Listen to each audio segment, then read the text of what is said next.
Alicent is not passive. The episode's strongest political idea is that Alicent is still making moves. She knows Aemond is dangerous, she knows King's Landing cannot survive a dragon panic, and she knows Helena must be protected before the Greens lose every last human option. The bargain has a hidden contradiction. Her deal depends on Rhaenyra behaving like the friend she remembers and like the monarch she needs. Those are not the same person anymore.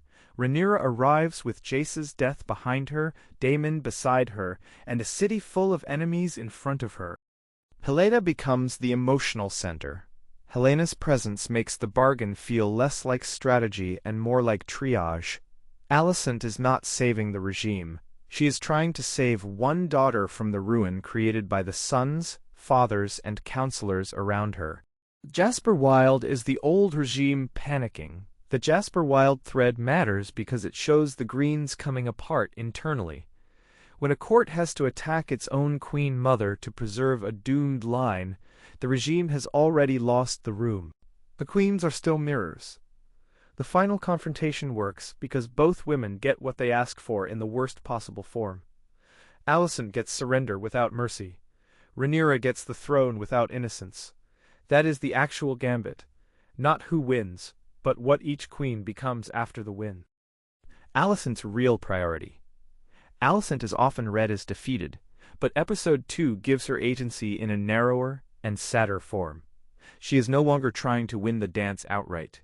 She is trying to choose which losses can still be survived. That makes her plan pragmatic, maternal, and morally compromised all at once. Why Helena matters politically. Helena is not a general, but she is a living symbol of the Green household.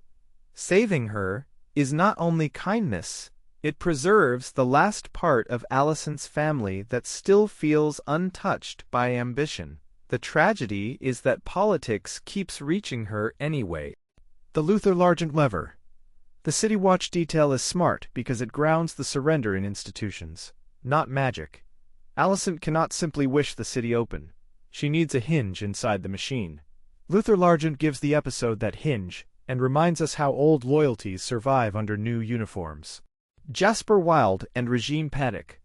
Jasper's move shows how power behaves when it knows it is cornered. He reads Alicent's mercy as treason because the old regime only understands survival through escalation. That is the Green collapse in miniature. Everyone is trying to preserve the cause by destroying the people inside it. Rhaenyra and Alicent no longer share a reality. Their tragedy is not only that they disagree, it is that each woman thinks the other still has access to an older self. Alicent bargains with the Rhaenyra she once knew. Rhaenyra answers as the queen the war has produced. The book change pressure. The show has repeatedly centered the Rhaenyra and Alicent relationship more than Fire and Blood does. Episode 2 is where that choice has to pay for itself. If Alicent helps deliver the city, the adaptation must also show the emotional cost of making her that important. Final read. The Queen's Gambit is not a chess win. It is a failed attempt to make civil war behave like a private negotiation. Alicent moves the piece she can move, then learns the board has already become too bloody to obey her.